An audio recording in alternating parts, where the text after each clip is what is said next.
welcome to Timeless with Julie Hartman Live. It is Wednesday, September 4th, 2024. I'm Julie Hartman, and it is great, as always, to be with you. 844-861-5537 is the call-in number, 844-861-5537. And as always, you can use the live chat, which, Shanzi, I would love a direct line to right there, as long as you can keep it classy, which is the rule here on Timeless with Julie Hartman. Hello, Sean, in the producer's dungeon. Great to be with you. I didn't introduce you yesterday. Forgive me. And then last week, you weren't on the program, so people have been missing you. I don't know what that's about, but it's very, very nice to see you. I wish that we were coming into the show on better circumstances. You know, I actually had planned this episode to be a more really timeless episode about being in your 20s. I recently saw this TikTok trend that apparently is circulating. Those of you who've been watching the show know that I don't do TikTok because of the Chinese Communist Party, but I do occasionally get some people sending me TikToks. And I was going to do this episode today on really what I find to be the best spiritual and practical advice that I've ever gotten in my 20s as a current 24-year-old. But a few moments ago, we learned that there was another school shooting here in the United States, in the state of Georgia. And really kind of last minute, I actually want to shift this live show to talking about that today. This is actually one of the goals of taking this show live. We used to do Timeless as pre-recorded, but now we do it live really so that we can do something like this, react to and process a news story like this in real time. So please do stay active in the chat, especially if you have disagreements, questions, etc. Obviously, by the end of the episode, more information will likely come out about this school shooting. By the way, the 20s episode, we may not get to today, but we will get to it sometime. Here's what we know right now about this shooting. According to CNN, at least 4 people were killed this morning and 30 were injured when a gunman opened fire at Apalachee High School in Winder, Georgia. Right now, CNN also says that they have a 14-year-old male suspect in custody. And really, that's just all we know at this point, because this was just a few hours ago. However, already the president has released a statement. It is quite well written, and it just makes you think, of course, they probably have these statements very sadly ready to go for when tragedies like this happen. Here's part of the statement. It begins by saying, quote, "Jill and I are mourning the deaths of those whose lives were cut short due to senseless gun violence." He goes on to say, "Students across the country are learning how to duck and cover instead of how to read and write."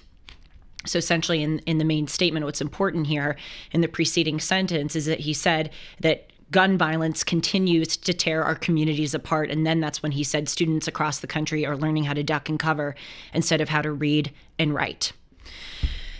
And then he goes on, and again, I'm just reading this about 20 to 30 minutes ago before the start of the show. The president goes on to say, quote, "Ending this gun violence epidemic is personal to me. It is why I signed into law the Bipartisan Safer Communities Act, the most meaningful gun safety bill in decades, and have announced dozens of gun safety executive actions." He goes on to say, he established the first ever White House Office of Gun Violence Prevention, overseen by Vice President Harris, et cetera, et cetera. And then he closes the statement, or at least the last paragraph of the statement, by saying, quote, "After decades of inaction, Republicans in Congress must finally say enough is enough and work with Democrats to pass common sense gun safety legislation." Now, I really just want to pause and ask us to zoom out from this school shooting a bit. And really, I want to have a greater discussion that encourages all of us to change the way that we discuss these kinds of issues. It seems that in our country, we have these recurring issues that come up. I would say that school shootings are one of them. This idea of book banning is another one that we've heard. We've also heard a lot about reproductive rights, about LGBTQ rights, about, white supremacy was the one in vogue. That one has really kind of died down a bit. But about 4 years ago, during the last election cycle in 2020, we heard about white supremacy and police brutality. And it just seems that when tragedies like this occur, both Democrats and Republicans kind of flip into gear about their go-to stances on these issues. Of course, Democrats, as we see in this statement by the president, although I have to say it was actually kind of mild, I thought he was going to come out swinging even harder against Republicans. Democrats come out and say it's Republicans' fault, Republicans in Congress. Republicans go on to say, they tend to say these shootings are very rare. And, we have passed gun violence legislation. And you know what? Even though most of the time I definitely don't tend to agree with Democrats, I think both sides are right. I think two things can be true at once. That on the one hand, there are many Republicans in Congress who vote against common sense gun legislation, but also there are many Republicans that have voted for common sense gun legislation. In fact, one of these acts that the president referred to in his statement, he refers to the Bipartisan Safer Communities Act. Again, this is paragraph 3 of his statement that came out literally an hour ago about this morning's shooting. He said, quote, ending this gun violence epidemic is personal to me. It's why I signed into law the Bipartisan Safer Communities Act, the most meaningful gun safety bill in decades. And so yours truly, again, literally just right before the show, went on to congress.gov and looked up this Bipartisan Safer Communities Act. And it seems to be the very kind of, quote, common sense gun legislation that I hope and think many Americans have a general consensus about. And in fact, although if you look at the vote tallies, because these bills are circulated, they go to they're proposed in the House, and then they go to the Senate, and then they go back to the House, and then they go back to the Senate, and then there's an amendment, and then there's another amendment, and there's another vote, and it lasts for months and months and months. You need a cocktail as you go on to congress.gov and try to make any kind of sense of these timelines. Yes, Sean? Speaking of cocktails, it's pronounced Windor, according to forgive Stephen me. in the chat. Windor. Thank you. I Windor. can't see the chat, unfortunately, but I trust that Stephen in the chat is correcting me. Thank you. I learn on the air. I was guest hosting for Dennis, and one time I said Reseda, California, and it's Reseda. I have no excuse for that, however, being from Southern California. You've never seen Karate Kid? No, you know this. I don't watch television. I read. I read bills 10 minutes before I'm live on the air. But this is really, really important because we have to change the conversation about issues in this country. I'm so sick of pointing the finger. I think both sides are messing things up. In fact, I think this is a large part of Donald Trump's movement. It's very independent. It's very populist. It's drain the swamp. It's clearly things are not getting solved. And although I believe the left and the Democratic Party is far more culpable than Republican counterparts on most issues, it is true that clearly something isn't working. So let's really look here at what the president is saying. He's referencing this Bipartisan Safer Communities Act. I go on to congress.gov. And yes, while it is absolutely true that if you look at the Senate and you look at the House votes, there were more Democrats who voted for the passage of this bill than Republicans, we also see that this bill's sponsorer is Senator Marco Rubio from the state of Florida. He introduced the bill, according to congress.gov, on October 5th, 2021. It's pretty bipartisan. Another co-sponsor of the bill is Senator Rick Scott, also from the state of Florida. We look at this bill, the summary, that is, of it from American Progress, which is, as many know, a site which summarizes bills. And I'll read to you what it says here. Following decades of inaction, these horrific events spurred action. This was after a school shooting in New York. These horrific events spurred action in Congress, responding to calls from victims' families and gun violence prevention activists, President Joe Biden and Democratic senators, including Connecticut Senator Chris Murphy and Arizona Senator Kristen Sinema, and Republican senators such as Texas Senator John Cornyn and North Carolina Senator Tom Tillis, reached across the aisle to pass the Bipartisan Safer Communities Act, the most significant gun violence reduction legislation in 30 years. So, this whole blame game of Republicans have to do more, Democrats have to do more, let's really actually look at what's going on here. And time again, we hear about common sense gun violence legislation. And I think most Americans would agree, generally. If we have a Venn diagram of Americans, I think most would fit in a center of wanting to protect our Second Amendment rights, but also having enhanced background checks, having very rigorous laws that will, not allow a criminal or someone with a demonstrated proclivity to violence to purchase a firearm. I think most Americans agree about this. And again, what's puzzling here is that this seems to have happened. This law, this Bipartisan Safer Communities Act, was passed in 2022. Now, of course, this doesn't preclude, no law precludes similarly horrifying events that the law endeavors to eradicate from happening in the future. But I think most Americans, and this is the point that I opened the episode with, we hear school shooting and we get these statements, and then we hear Republicans in Congress have to say enough is enough. And it is this association cycle. It's the same association cycle that we saw at the Democratic National Convention when someone like Michelle Obama got up and was talking about the Muslim ban. There was no Muslim ban under President Donald Trump's time in office. He restricted the travel of certain foreign nationals from adversarial countries like Iran. And many of his opponents pointed to that as a Muslim ban because Iran, among some of the other included countries, is a Muslim majority country. But that is wholly different from a writ large ban against Muslims for being Muslim. And might I add that President Obama, when he was in office, had a similar ban, but no one called it a, X group ban on foreign nationals from Syria and Libya, because at the time of his presidency, those were our principal adversaries. So we have to get out of this association cycle. We have to transform the way that we talk about issues, and we have to truly be objective here. And this whole Democrats, Republicans, it's like, stop. Clearly something isn't working. So I want to look here at what this bipartisan bill stipulates 2 years ago that mostly Democrats, but also a sizable amount of Republicans, including very prominent ones, voted for. And let's really assess here if this is actually on the ground working. Because rhetoric is cool.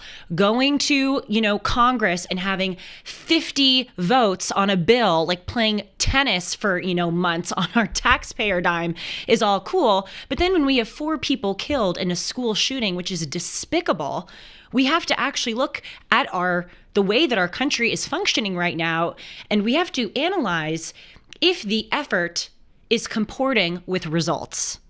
And it certainly appears that it is not. But you know what does comport with results? Investing in gold. I think that's one of the best segues I've done. I looked over at Sean, who just put his head down. We should do a top 5 best and top 5 worst segues. But actually, seriously, it's a really good time right now to tie your assets to something physical. Economists are warning us about massive tax hikes that could hit our IRAs and 401ks hard. With inflation rising and global uncertainty, it's no wonder central banks and many Americans are turning to gold.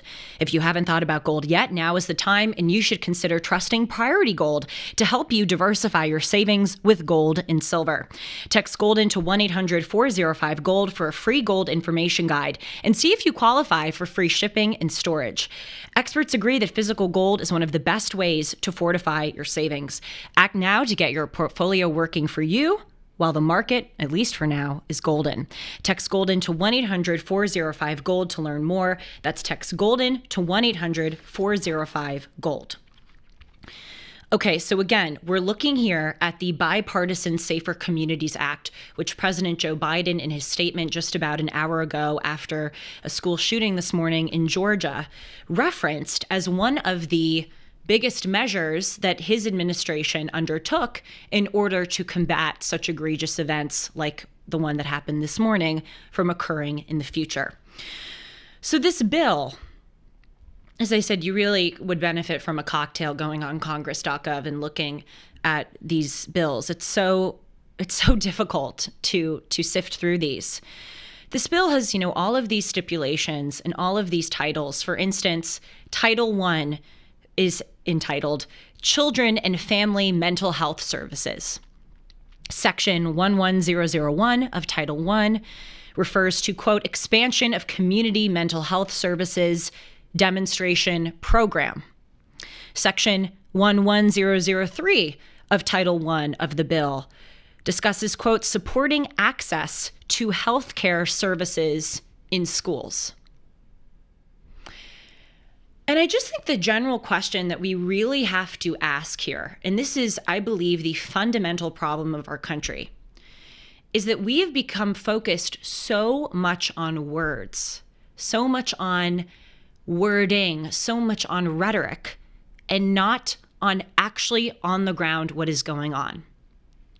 In fact, a really good example of this is Trump derangement syndrome. I think most Americans would agree that Donald Trump goes way too far at times. I mean, the other day he came out with this statement about Vice President Harris and Senator Hillary Clinton's relationships to certain sexual acts and the way that those sexual acts have played a role. Yes, Sean is looking at me with wide eyes in their career. I think that is so tawdry. I think that is so unbefitting of a president. And so many people, especially and including the president's most fervent supporters, wish that he would take the high ground and just be quiet.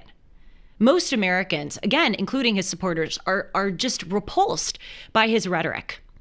But we hear so much about the rhetoric of former President Donald Trump. And he said this, and he joked that he'd be dictator on day one, and this and that. And I am not saying that rhetoric is not important. It is. And it is especially important when you're the president of the United States.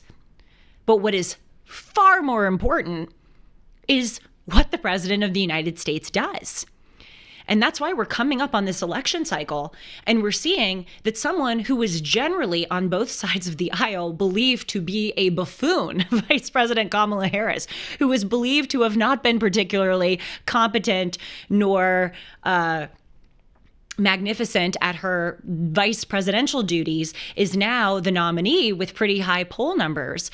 The whole reason that this is happening is because the left is so good at talking about rhetoric and the importance of rhetoric. I do not care if Donald Trump says the most tawdry, unbefitting of a president's statements, as long as he actually gets the job done. And he cuts down our taxes, he seals the border, he protects our police, he eliminates DEI from our schools, from our federal funding programs, that he tries to get a grasp around some of our foreign policy calamities, the war in Israel, the war in Ukraine. He can say whatever he wants, as much as I disapprove of it, if he's actually getting the job done.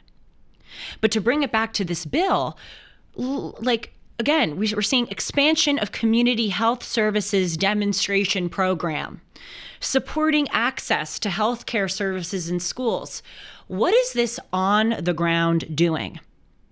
Do we have any people who are going into these schools and doing an audit of these healthcare services or doing an audit of these mental health services demonstration programs and really seeing, is this having an effect? Can you identify?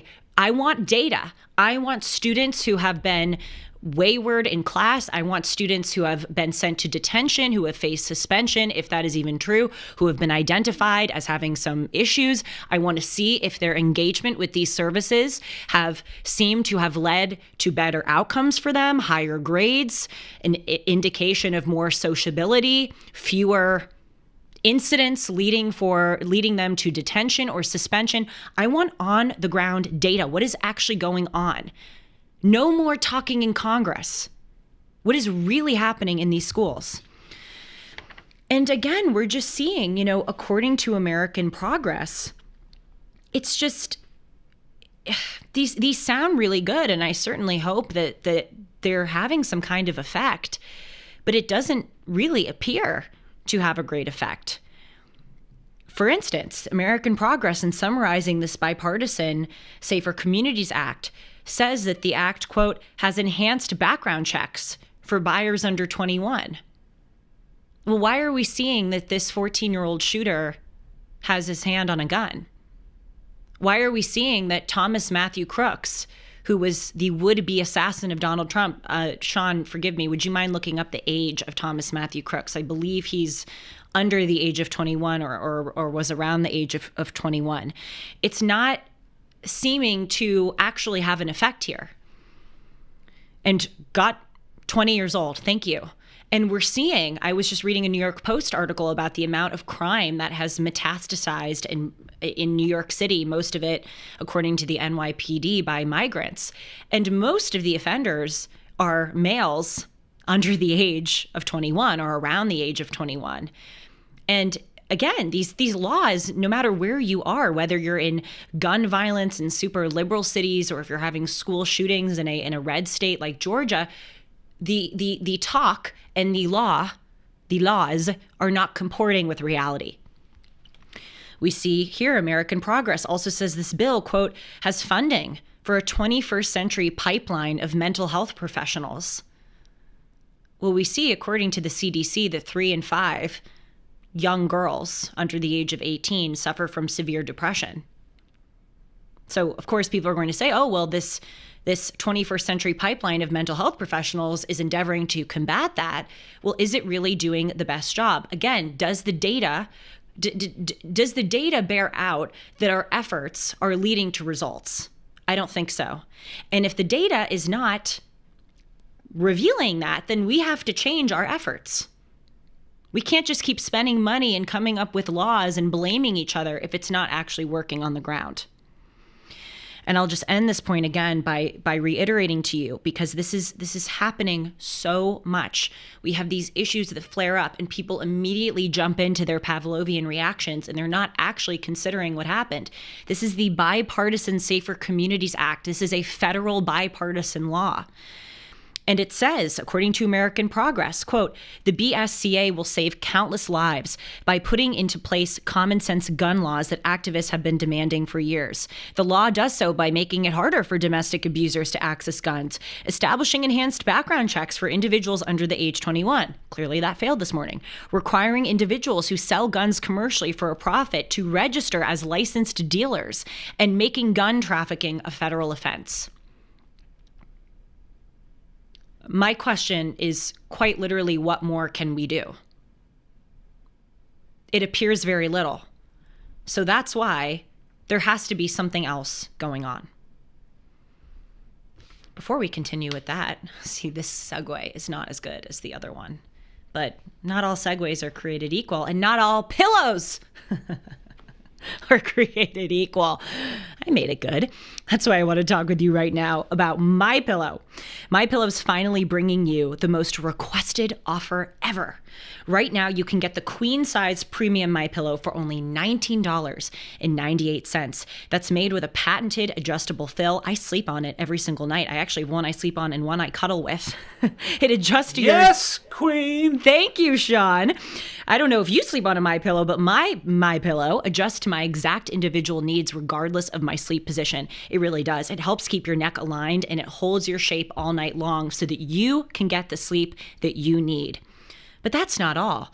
In addition to a MyPillow, you can get MyPillow's 6-piece kitchen or bath towel sets for only $25, the brand new mattress topper for as low as $69.98, and their famous MyPillow bed sheets for as low as $25, and so much more. Go to MyPillow.com or call 1-800-566-6745 and use the promo code Hartman to get big discounts on all MyPillow products, including the premium queen size MyPillow for only $19.98. That is the lowest price ever. Don't delay. Order today. Use the promo code Hartman at checkout. Okay.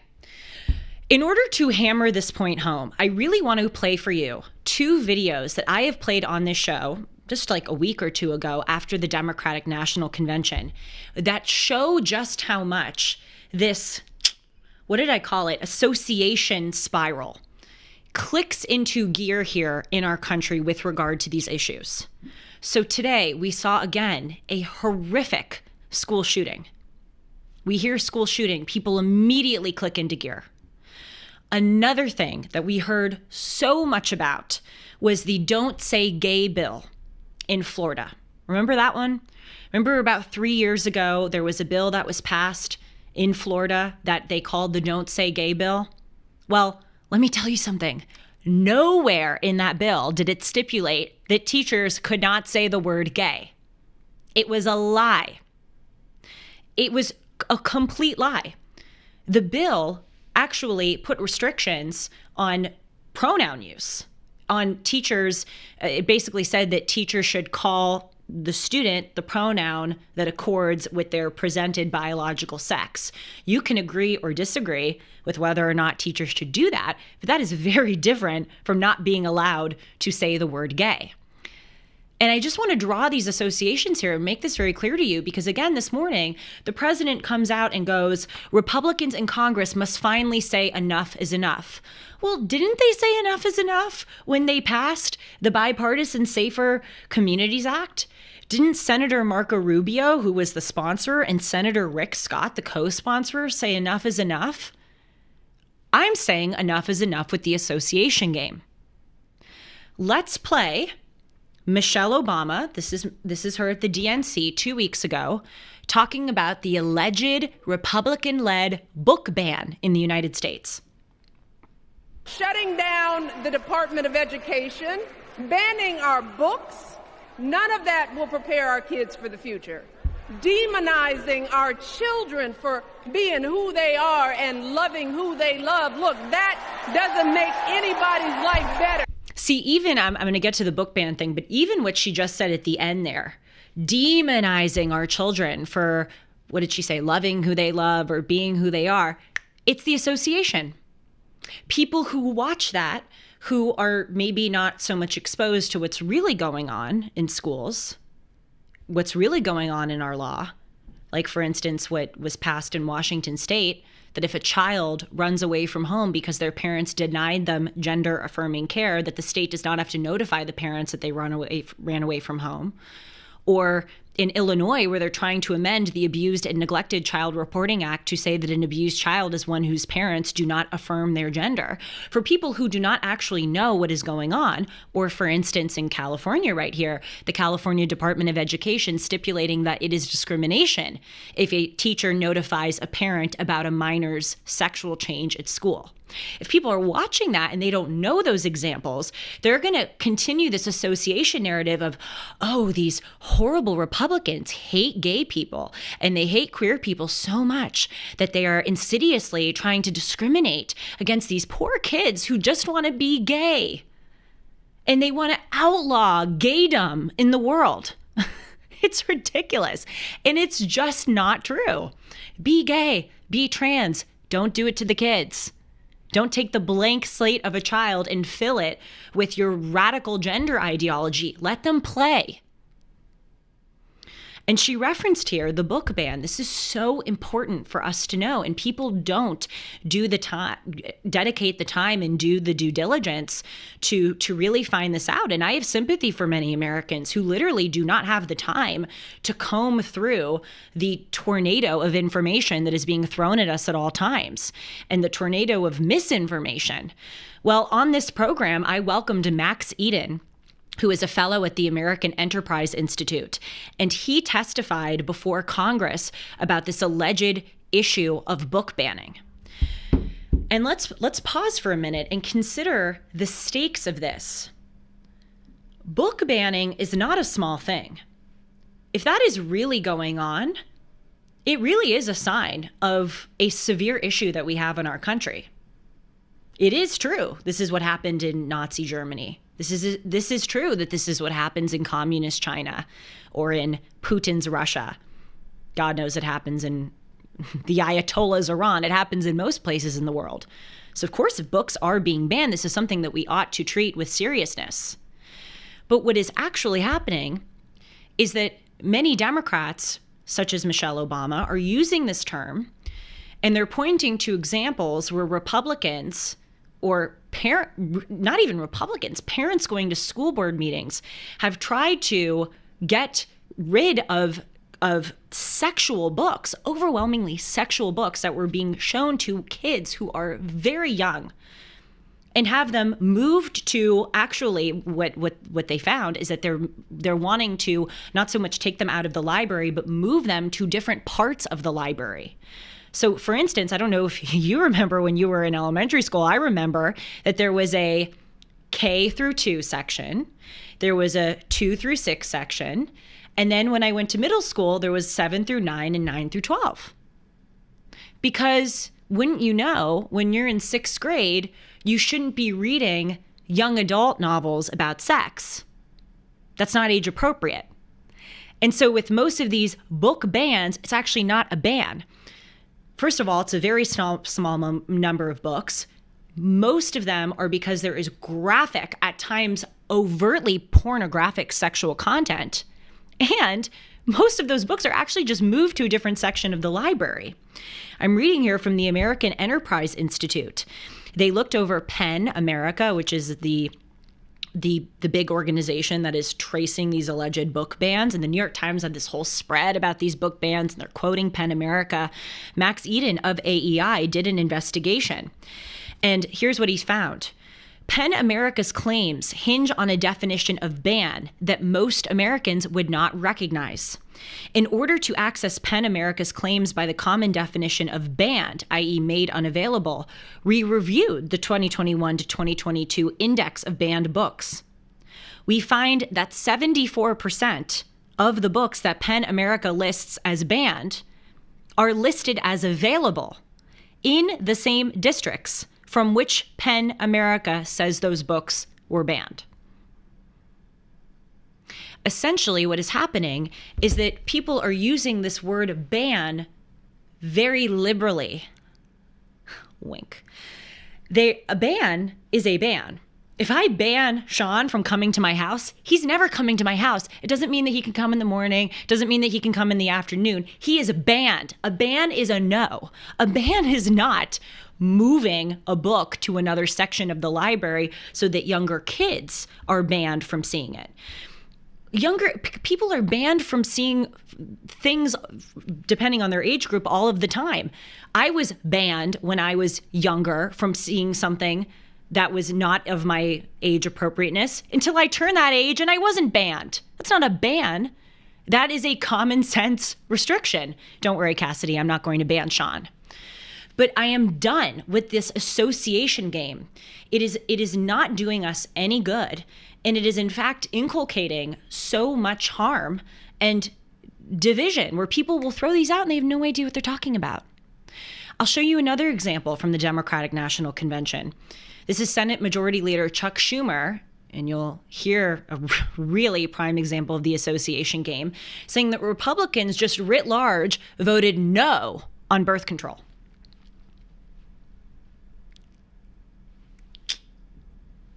Should I start doing a impression? This November, we can choose a brighter, a fairer, a freer future. Or we can relive the dark night of Trump's American carnage. Republicans tend to care about freedom, but they voted no on a woman's right to choose. What? No to safeguard IVF. No to birth control. That is just a taste of their extreme agenda. Okay, I'm writing these 3 things down. Republicans voted no on a woman's right to choose. Okay, this is ridiculous. Roe v. Wade, which was passed in 1973, guaranteed federally a woman's right to have an abortion. Various states put different restrictions on the amount of weeks at which a woman could terminate her pregnancy.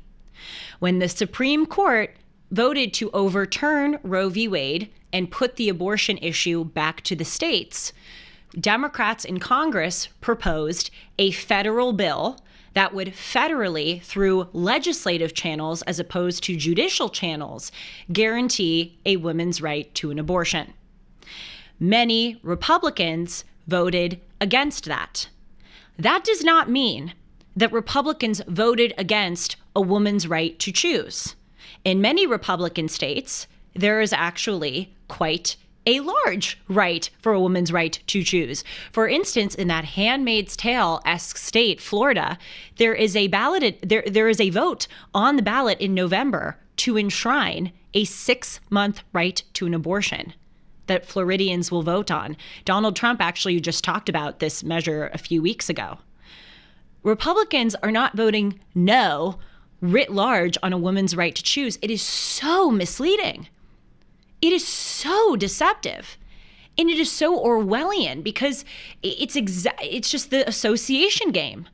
And most Americans do not have the time to actually figure out the way our country works. Truly, I'm not saying this in any kind of condescending way. You have to go to work. You have to go put food on the table. I have done an immense amount of research because I'm lucky enough that it's my job to do this.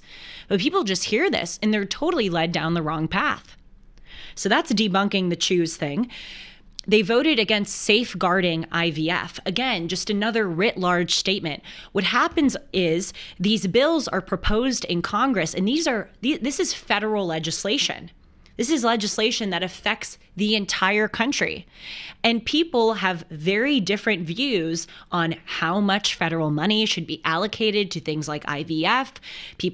This is a very complicated thing. It's not something that people writ large vote yes or no on, as he is trying to argue. In fact, that Alabama Supreme Court ruling on IVF, that is another association game that everyone just brings up. Oh, that Alabama Supreme Court ruling on IVF. Republicans hate IVF. Do you know that ruling was actually so radically pro-IVF that some people actually think it was too pro-life? What that ruling said is that an embryo is a human being. And if there is an incident at a facility where these embryos are being frozen, where somebody negligently leaves the freezer open and causes these children to melt, that the parents of the embryo can pursue civil or criminal charges against the person who is responsible for the negligence. That is a pretty pro-IVF ruling. And flies in the face of this narrative that Republicans writ large are voting no or on safeguarding IVF. That Alabama ruling was pretty safeguarding of IVF. And then again, voting no on birth control. It's so wrong. And no wonder we're seeing what we're seeing. No wonder we're seeing people taking to the streets, as I reported yesterday, and yelling about things that they haven't a clue about. No wonder people can't be honest with their close friends and family members about what they really believe or who they're really voting for, because this association con is all around us. And today, what I really hope to show in just the first few hours of us learning about this terrible shooting is that we have to be so careful with the way that we talk about these issues. It is very instinctual for us on both sides of the aisle, wherever you stand. I feel as though I don't have a party. I would call myself conservative, but I think both parties are complete disaster, Democrats more than Republicans. But we actually need to put whatever proclivities we have aside and assess the real situation on the ground and the very little effects that all of our efforts and all of our talk is happening. And at the risk of being heavy-handed, I'm just stating my personal opinion. Of course, you can agree with me or disagree with me in the chat. You can call in and disagree with me. I think this is part of Trump's big push. This is why he is so effective, and this is why so many people love him, and why he's leading among Latinos while he has seen a huge surge among the black vote, when in 2020 he had about 3% of the black vote. In March, according to a New York Times Siena poll, he had 23%. That's a huge jump. I think the reason is because people are seeing that both parties in Congress whatever they're doing up there in DC is not actually leading to effects on the ground. And so drain the swamp, cut out the bureaucratic state, cut out the fat on the meat. Let's actually do something that has a real outcome for American families. Because I know all of us are so upset by seeing these things, including this horrible school shooting, continue. And so on that happy note, unless Sean has something to say, I'm going to end by talking about gold. Bravo. I've been on the edge of my seat, and I have so many things to say, but they will not be as eloquent as what you just laid out. Well, thank you. I think, the average person is sick of this stuff. They tune out. They're tired of it, or they excuse the rhetoric because they say, oh, that's just campaign talk. They won't actually do that in office, and everyone takes their sides. And I said it a week ago. They're like old alcoholics that don't realize everyone sees they have a problem, and they just keep regurgitating the same BS. And you made your Venn diagram. I'm surprised you're not voting for Kamala with your love of Venn diagrams, about how much we've changed since Kennedy, Nixon, where both guys were decent and not that far apart, where we're just on sides and spewing rhetoric rather than solving problems. It's gross. And I want people to serve and stop running perpetually. That's right. Oy. Has government made any of these issues better? I mean, we see that our test scores have fallen hugely. We see illegal immigration is out of control. We see that school shootings continue. I just want to show you this. It's funny. Sean's going to go, what? Before the show, I found this so last minute that our producers didn't have time to pull it, but it is the Center for Homeland Defense and Security shooting incidents at K through 12 schools.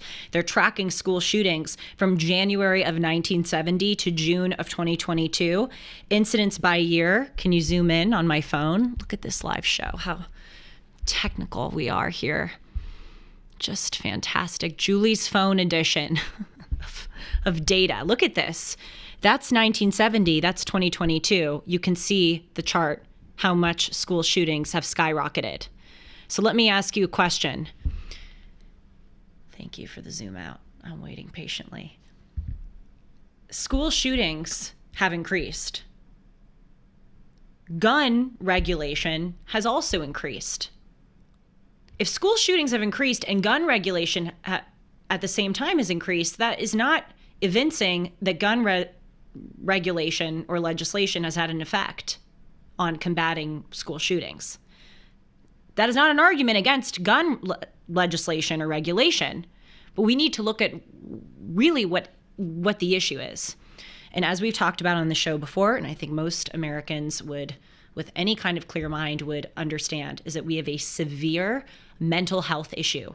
We have a severe issue of pervasive loneliness, of pervasive depression, of no God, no patriotism, no family, the over-bloated, DEI state where you go into schools and you have 80 diversity officers, but no one who maybe even knows your name or cares about you. And if you're talking to some of these diversity officers, it's made about your race and your gender and not really the actual issues that you may be facing irrespective of your race and gender. I have a feeling if we cut the fat, we'd be seeing a lot of different results on those Department of Homeland Security charts. But that's all I'm going to say about it today. Yes. I think you also made an important point about Trump support. And I think that's what people like most about Trump. They're willing to excuse the extracurricular and the ad hominem attacks and he's always on the attack. And we talked briefly before the show about the podcast he did with Lex Friedman. Yeah, we should do that. And he's very candid and he's very upfront, and people like that he's outside the BS system that everyone's tired of. That's right. And I think that's why you see so much hate thrown his way, because he is outside that BS system. But I think that's his greatest appeal. I mean, look, I 100% agree. And do you think by voting, and seriously, I mean, I've said this a million times, I am so pro-democracy. I may vehemently disagree with you for voting for Kamala, but of course you have a right to vote for whatever idiot you want to vote for. But do you think things are going to change? Do you think any of this is going to change? Or we're just going to... It's so funny you say that. This is, I'm sorry. Wait, so forgive me, Sean. I mean, this is just... This is the statement. Joe Biden has been in office for hundreds of years. I mean, this is what drives me insane. And it's the same crap over and over. We're mourning. I mean, we should do a play-by-play of every single statement that they've released. We're mourning the deaths. We can't believe this senseless gun violence. We need common sense gun legislation. That's why I did this. And that's why Republicans have to step up. You would have fixed this. You would have fixed this by now. And so the kids are learning to duck and cover rather than read and write. Well, he is right about that. That's what I was thinking the whole time you were talking. I was sitting here disgusted by the system and going, am I going to say it again? I know. How tired I am of the broken system. But my overwhelming thought was, how do we fix this? How do we make this better? And the only answer I have is we need to shake it up. The people who vote have to stand up to this stuff and say enough is enough. And I don't know if that is enough. Are we so entrenched? I know. That voting doesn't even matter, that this system is unholy and continues to evolve and perpetuate like the blob. It just sucks everything into it, and it's beyond our control at this point. And so people just tune out, and can you blame them? No, you can't blame them. And that's why I really try to make this show about debunking this association game, because I get it. You're so jaded. You're so tired. You're done. You don't trust either party. I completely understand. And so you hear this and you go, oh, well, they're probably doing that. Okay. I like this person more than I like that person, so I'm going to parrot their narratives instead of actually doing the due diligence. I get it. And let me say this, Julie. I think that's your greatest appeal. That I don't know whether it's because you're young and naive and haven't had enough of this BS, but you honestly seek out the facts and believe that we can make this better. I do. And that's why I'm with you. Well, thank you, my dear. I want to believe that too. I do, and I think a lot of young people are very well, we have a lot of insane young people, but I do think we have a growing number of young people who are just seeing that the system in general is not working. And, on another episode, at the risk of throwing too much at you, on another episode, I actually really want to talk about this because I fundamentally believe in the American system. That's why I call myself a conservative, which is different than a Republican. The Republican Party, in theory, represents the interests of conservatives. But a conservative is someone who endeavors to conserve the principles of the American founding. And so we should really have a discussion about how do you square the circle of being a conservative, but also believing that the system as we have it right now is totally defunct and in need of total radical remedy.